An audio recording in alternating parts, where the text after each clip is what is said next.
तो बड़ी खबर, इस वक्त की सबसे बड़ी खबर आपको बता दें, सिटीजन अमेंडमेंट बिल राज्यसभा में भी पास हो गया। इस तरह ये दोनों ऐवानों में पास हो चुका है। दोनों ऐवानों से शहरियत तरमीमी बिल पास हो गया है। और आपको ये बता दें कि एक बड़ा जो पड़ाव था राज्यसभा का वो भी पार हो गया है। पीर को लोकसभा में ये बिल पास हो गया था और अब राज्यसभा में मुल्क भर में वो लोग जो कि पनाहगुज़ीन थे, हिंदुस्तान आए हुए थे अलग अलग मुल्कों से, खासतौर से इन 3 मुल्कों से जो कि हिंदुस्तान में पनाहगुज़ीन की ज़िंदगी गुजारे थे, उनमें बेहद खुशी देखी जा रही है। वो आज जश्न मना रहे हैं, आतिशबाजी कर रहे हैं, ढोल नगाड़े बजा रहे हैं। ये खबर भी आ रही है। बिल के हक में आपको बता दें 125 वोट पड़े हैं और इसकी मुखालफत में 105 वोट पड़े हैं। शिवसेना ने राज्यसभा में ऐवान का बायकॉट किया और इस कार्रवाई का बायकॉट किया। इसके बाद 125 वोट इस बिल के फेवर में, जबकि इसकी मुखालफत में 105 वोट पड़े। इस तरह राज्यसभा में भी अमित शाह को नहीं रोक पाया अपोजिशन और ये बिल पास हो गया है। सीएबी सिटीजन अमेंडमेंट बिल, इसको ग्रीन सिग्नल मिल गया है ऐवान से, दोनों ही ऐवान में पास हो गया है।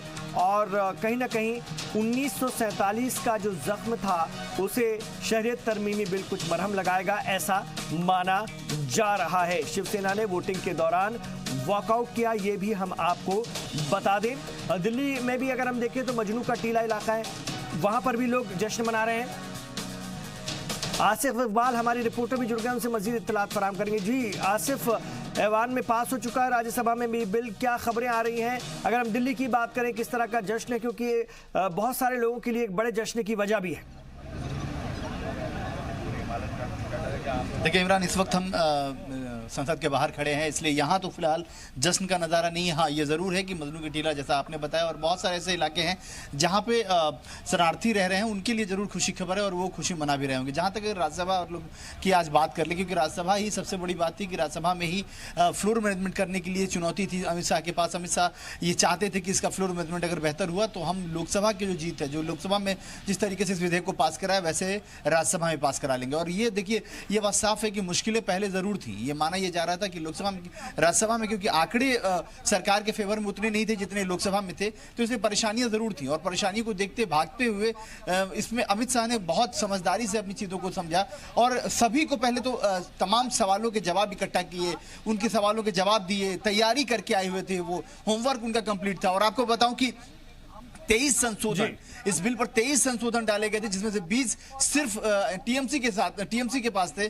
टीएमसी ने बिल में संशोधन के लिए दिया हुआ था। वो सारे संशोधन औंधे मुंह गिरे और मैनेजमेंट जो रहा वो अमित शाह का बहुत सॉलिड तरीके से रहा। आप समझिए कि जो शिवसेना, जो महाराष्ट्र में अभी नई साथी बनी है कांग्रेस पार्टी की, जिसने सरकार बनाया है, अभी शिवसेना का मुख्यमंत्री है, वहां कांग्रेस वहां पे समर्थन के साथ सरकार बना रही है, वो शिवसेना ने आखिर वक्त में, जब खासतौर पर जब कल लोकसभा में उसने समर्थन दिया, उस पर कांग्रेस ने आंखें तलेरी और साफ तौर पे कहा कि ऐसे नहीं चलेगा, आप दो तरफ नहीं कर सकते हैं, आपको एक तरफ रहना होगा। तो आज शिवसेना ने अपरोक्ष रूप से, आप इसको परोक्ष नहीं कह सकते हैं, अपरोक्ष रूप से सरकार का समर्थन कर दिया और वॉकआउट कर गए, क्योंकि उनको यह मालूम था। ये तमाम गुड़ा गणित को बहुत बेहतर जानते हैं, क्योंकि बहुत पॉलिटिकल पार्टी है, सरकार में अभी सरकार चला रही है महाराष्ट्र में, और ऐसे भी उनको अनुभव बहुत बेहतर है पार्लियामेंट का। तो वो सबको मालूम है कि जैसे ही अब्सटेन करते हैं संसद से, अगर कोई भी मेंबर अगर बाहर जाता है, किसी पार्टी को अगर वॉकआउट करती है, तो वो कहीं ना कहीं से सरकार को समर्थन हो जाता है, क्योंकि फिर उस कम मार्जिन में ही सरकार को अपने समर्थन को जुटाना पड़ता है। और वही हुआ। आज शिवसेना ने अपरोक्ष रूप से सरकार को बड़ी मदद कर दी, क्योंकि राज्यसभा के अंक गणित की अगर बात करें तो राज्यसभा में परेशानियों का सबब था सरकार के लिए, यह माना जा रहा था। लेकिन जिस तरीके से फ्लोर मैनेजमेंट जैसा लोकसभा में रहा, उससे बेहतर राज्यसभा में करके दिखाया, क्योंकि लोकसभा में तो ऑलरेडी आपके पास संख्या बल था, लेकिन राज्यसभा में संख्या बल नहीं होने के बावजूद जिस तरीके का फ्लोर मैनेजमेंट अमित शाह ने दिखाया है, वो काबिल तारीफ है। और उसी की वजह से आज नागरिक विधेयक संशोधन बिल उन्होंने पास करा लिया। अब आप समझिए कि इसके लिए जो एक इसका काम होता है आगे, इसको राष्ट्रपति को भेजा जाएगा और वहां से फिर जैसे ही प्रेसिडेंट उस पर साइन करेंगे, उसके बाद ये बिल एक रूप ले लेगा और उसके बाद सरकार। मैं आ रहा हूं आपके पास। इस वक्त हमारे साथ संजीव कौशिक जी हैं, सियासी तज्ज़ियाकार हैं, साथ में सीनियर सहाफ़ी संदीप श्रीवास्तव जी भी स्टूडियो में तशरीफ फरमा, उनसे भी हम बातचीत की शुरुआत करते हैं। साफ तौर पर कहा जा रहा है कि हिंदुस्तान के मुसलमानों से इसका कोई लेना देना नहीं है। फिर आप लोगों के लिए काला दिन क्यों है? सोनिया गांधी कह रही है कि संविधान के लिए काला दिन है। क्यों आप लोगों को बहकाने और डराने में लगे हुए हैं? कौन डरा रहा है हिंदुस्तान के मुसलमानों? 370 आप हटाते हैं, 35 हटाते हैं तो जम्मू कश्मीर की जनता आपसे नाखुश हो जाती है और वहां आप हवा पानी सब कुछ बंद कर देते हैं। से भी कह रहे थे, लेकिन वहां भी कपिल सिब्बल कहते हैं कि मुसलमान किसी से डरने वाला नहीं है। सारा कुछ तो मुसलमान के इर्द गिर्द घुमा गया, तो हम कैसे इसको अलग कर दें? नहीं, आप देखें कि ये असल में अगर आप इस पर गौर करें, पूरे जो कैब है सिटीजनशिप अमेंडमेंट बिल, वो कहीं ना कहीं संविधान से टकराता है, मुसलमानों से नहीं टकराता है। ये हर उस व्यक्ति से टकराता है जो संविधान में यकीन रखता है और संविधान पे भरोसा रखता है। मसला क्या है कि जैसे कि किसी भी गैर मुल्क का, अब उसमें 3 ही मुल्क के नाम आए हैं, पाकिस्तान, बांग्लादेश और अफगानिस्तान। अगर वहां की माइनॉरिटी ने आपको प्रताड़ित होने के बारे में खबर दी है तो क्या कुछ कोई इसका डेटा है किसी के पास? दूसरी चीज की कि जो पड़ोसी मुल्क हैं, क्या पड़ोसी मुल्क में यही 3 मुल्क आते हैं? अभी बर्मा में जो हुआ, क्या जो म्यांमार के या रोहिंग्या के जो मुस्लिम थे, आप उन बातों को क्यों दोहरा रहे हैं? मैं उसको वो सारा क्लियरिफिकेशन हो चुका है, राज्यसभा में दिया ना वजीर दाखिला ने। ऐसा कुछ नहीं है। क्यों नहीं बर्मा को, श्रीलंका को शामिल किया? हमने उन हिस्सों को शामिल किया जो हमारे हिस्से से टूटे थे, जो मजहब के बिना पर अलग हुए थे। और उन्होंने कहा कि मजहब के बिना पर इस देश को अलग किया गया। ये तो मानेंगे ना? क्या चीज? इस देश का टूटना, इस देश का विभाजन होना सिर्फ और सिर्फ मजहब की बिना पर हुआ था। मानेंगे कि किसने कहा था? मतलब किसने कहा कि इस मुल्क के जो टुकड़े हुए हैं आज ऐवान से कहा गया है, आज ऐवान से कहा गया है। हिस्ट्री की किताबें बताती हैं यही है ना, 2 कौमी नजरिए के बिना पर ये देश टूटा है। नजरिया अपनी जगह पे बिल्कुल सही है। उन्होंने जो बात कही कि 2 कौमी नजरिया था, वो है, वही हुआ था पाकिस्तान और हिंदुस्तान के जो टुकड़े हुए थे। लेकिन आप ये कहोगे कि किसी मजहब के बिना पर, मजहब की बुनियाद पर मुल्क तकसीम करने की शुरुआत तो ये है जो अभी की जा रही है। मुझे नहीं मालूम है कि उन्होंने कौन सा डेटा कहां से इकट्ठा किया है और इस बिल से क्या हिंदुस्तान की जो इकोनॉमी है वो किस मंदी की तरफ जा रही है। एक असम में जो एनआरसी हुई है उसमें हजारों करोड़ रुपए खर्च हुए हैं और पूरे मुल्क की एनआरसी और सिटीजन ये अमेंडमेंट बिल के साथ एनआरसी लाएंगे, लाखों करोड़ रुपए खर्च होंगे। वो कहां से लाएंगे? मुल्क की जो दशा है, मुल्क की जो आर्थिक हालत है, वो इस कदर। एक बार फिर मैं चलता हूं आसिफ इकबाल के पास, हमारे रिपोर्टर हमारे साथ दिल्ली से जुड़े हुए हैं। जी आसिफ, क्या अपडेट है? बिल्कुल हमारे साथ बेंगलोर के सांसद और युवा सांसद हैं हमारे साथ। हम इनसे सीधे पूछ रहे थे कि आज क्या कहेंगे? आज तो ऐतिहासिक दिन है, बहुत ऐतिहासिक दिन है। आज भारत का इतिहास में और भारत का सांस्कृतिक इतिहास में हम बहुत बड़ा कदम उठाया है। और 70 साल से जो लोग पार्टीशन के बाद भारत में आए थे और जिस लोग भारत में विदाउट बेसिक ह्यूमन राइट्स जी रहे थे, उनका सम्मान और उनका गौरव और आदर इस सिटीजनशिप अमेंडमेंट बिल से दे दिया है। और मैं आभार व्यक्त करता हूं माननीय प्रधानमंत्री नरेंद्र मोदी जी को और गृह मंत्री अमित शाह जी को और हर भारतीय जनता पार्टी कार्यकर्ता को, क्योंकि उनका विल पावर, उनका कमिटमेंट इस सिटीजनशिप अमेंडमेंट बिल को एक रियलिटी करवा दिया है। बार बार होम मिनिस्टर को ये क्यों कहना पड़ रहा है कि मुसलमान डरे नहीं, मुसलमान डरे नहीं? विपक्ष इसी को निशाना बना रहा है। अपोजिशन ये कह रहा है कि इसका मतलब है कि मुसलमानों में डर का माहौल है, मुसलमान डर रहे हैं। क्यों नहीं? इसलिए कहना पड़ रहा है कि ऑपोजिशन ने बहुत मिस्चीवसली गलत माहौल क्रिएट कर रहा है कि ये भारतीय मुसलमानों के खिलाफ है। इस सिटीजनशिप अमेंडमेंट बिल से भारतीय माइनॉरिटीज को, भारतीय मुसलमानों को कुछ लेना देना नहीं है, कुछ कनेक्शन नहीं है। ये अफगानिस्तान, पाकिस्तान और बांग्लादेश में जो माइनॉरिटीज परसिक्यूटेड थे, जो रेफ्यूजीज थे, जो शरणार्थी भारत में आए थे, उनका रिलेटेड है। भारतीय मुसलमान से कुछ लेना देना नहीं है। एक आखिरी सवाल, शिवसेना ने आज राज्यसभा से एब्सटेन किया, कल लोकसभा में सपोर्ट किया, आपके साथ नहीं रह के भी आपका साथ दिया, इसको कैसे देखते? नहीं, वो मैं इसके बारे में राजनीतिक विश्लेषण नहीं करता हूं, पर ये तो साबित होता है कि भारत में हिंदुत्व का कमिटमेंट और भारत में हमारा सांस्कृतिक विचारवाद का जो कमिटमेंट है, सिर्फ और सिर्फ एक पार्टी राजनीतिक तौर के ऊपर उठकर करते हैं वो भारतीय जनता पार्टी है, और I am very proud to be its कार्यकर्ता। बहुत बढ़िया। देखिए साफ तौर पे है कि बहुत प्राउड फील कर रहे हैं तेजस्वी सूर्या। बेंगलोर के सांसद हैं और ये युवा सांसद है, सबसे युवा सांसदों में ये माने जाते हैं, और ये कह रहे हैं कि मुझे बहुत प्राउड है शिवसेना पर। उन्होंने कहा कि देखिए शिवसेना भी कम से कम मुख्य एजेंडे से हटना शिवसेना के लिए बहुत मुश्किल था, और पूरे देश में एक एजेंडे पर एक ही पार्टी चल रही है और वो है भारतीय जनता पार्टी। साफ तौर पर जो बातें हम कर रहे हैं और जो बातें आप चर्चा में ला रहे थे, वही बात इसको तेजस्वी सूर्या ने इसको दोहराई है।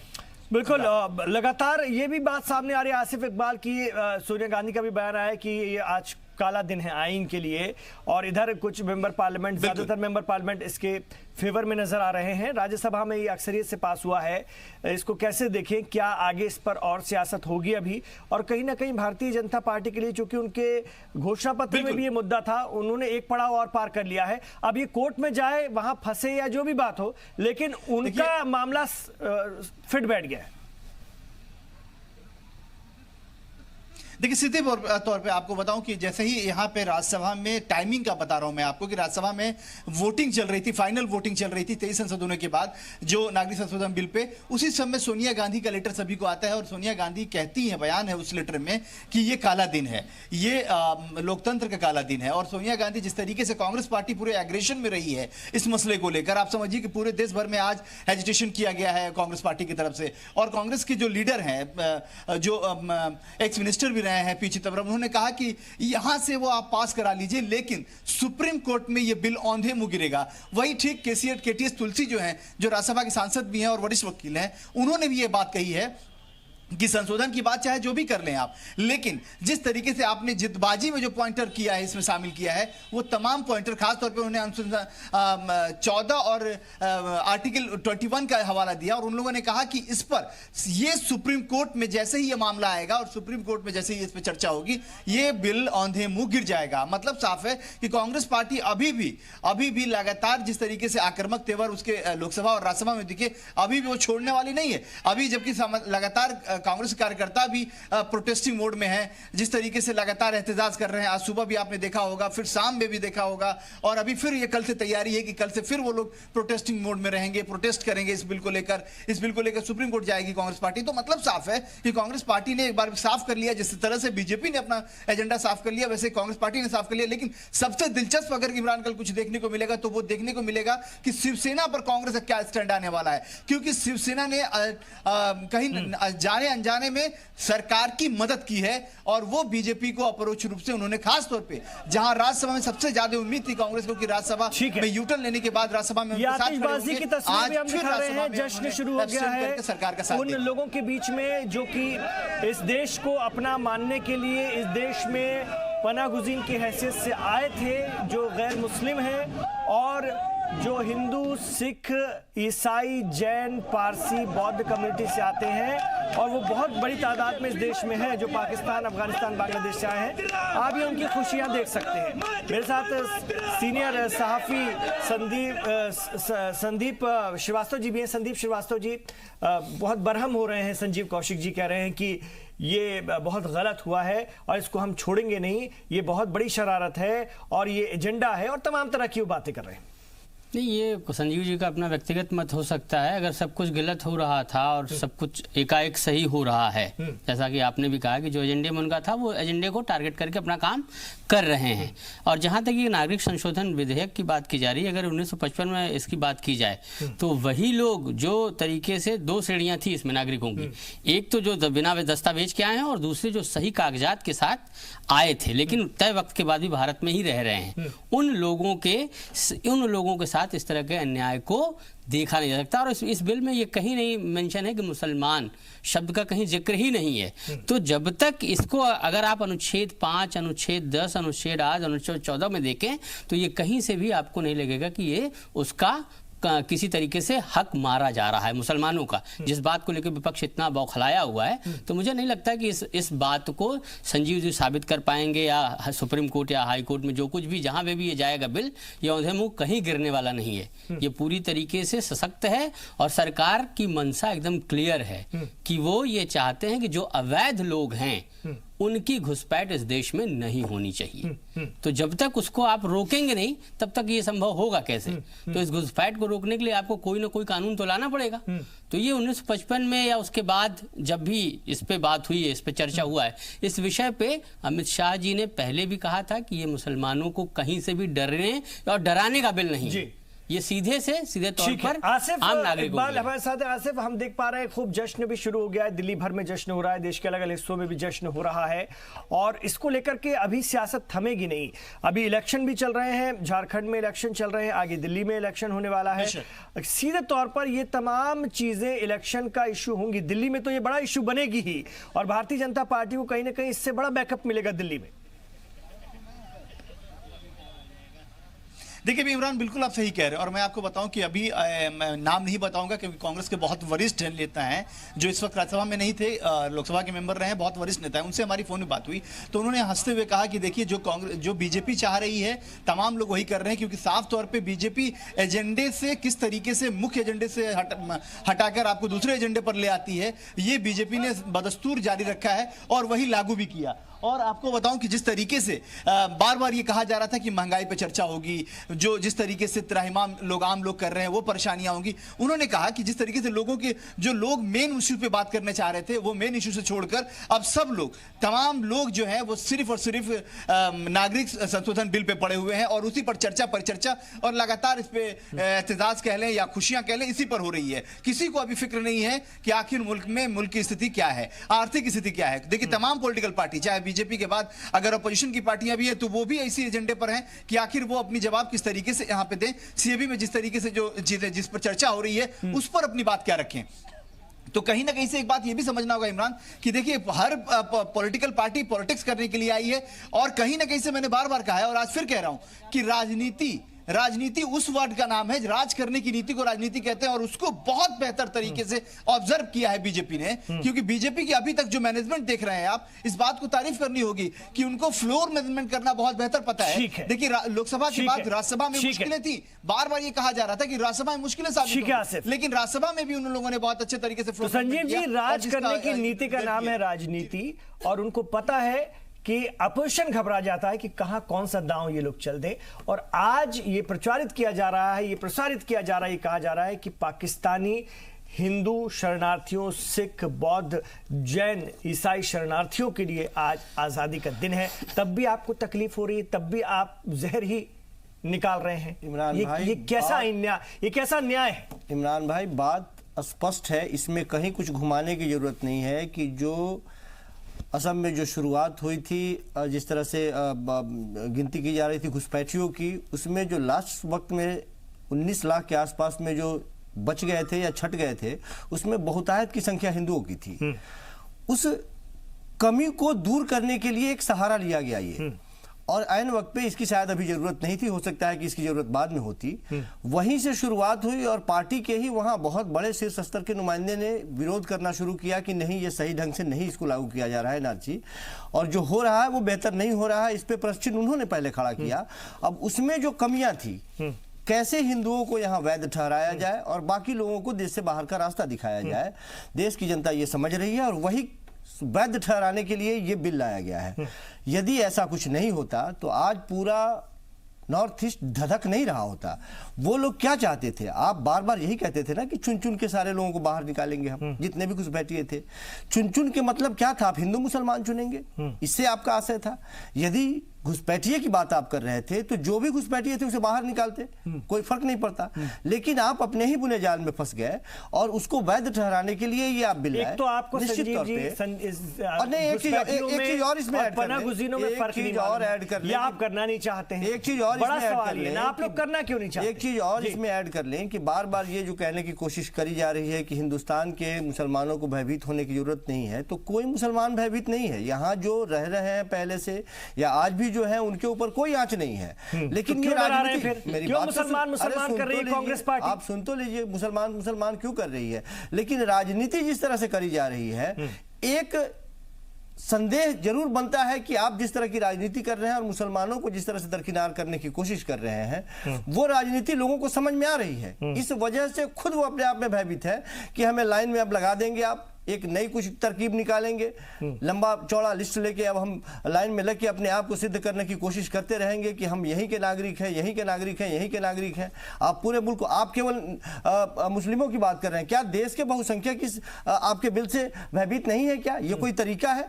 हम इस मुल्क में रहते हैं, हम इस मुल्क की पहले चिंता कर लें, यहाँ रहने वाले लोगों की चिंता कर लें। इसीलिए मैंने शुरुआती दौर में कहा है कि आपके मैनिफेस्टो में तो 2 करोड़ लोगों को हर साल रोजगार देने की भी बात थी, उसे आप पूरा कर लेते। हमें पता है कि वो नहीं कर पाएंगे, क्योंकि आपको राजनीति करनी है, हिंदू मुसलमान खेलना है, तो आप खेल रहे हैं। इस पर हम लोग और बहस कर लेंगे, आज वक्त अभी इजाजत नहीं देता है सर। बहुत शुक्रिया आप तमाम लोगों का इस चर्चा में शामिल होने के लिए। थोड़ी देर बाद हम लेकर हाजिर होंगे सलाम हिंदुस्तान के अलावा वर्ल्ड न्यूज, हमारा खास बुलेटिन। तो इस बुलेटिन में फिलहाल इतना ही, इस बातचीत में फिलहाल इतना ही।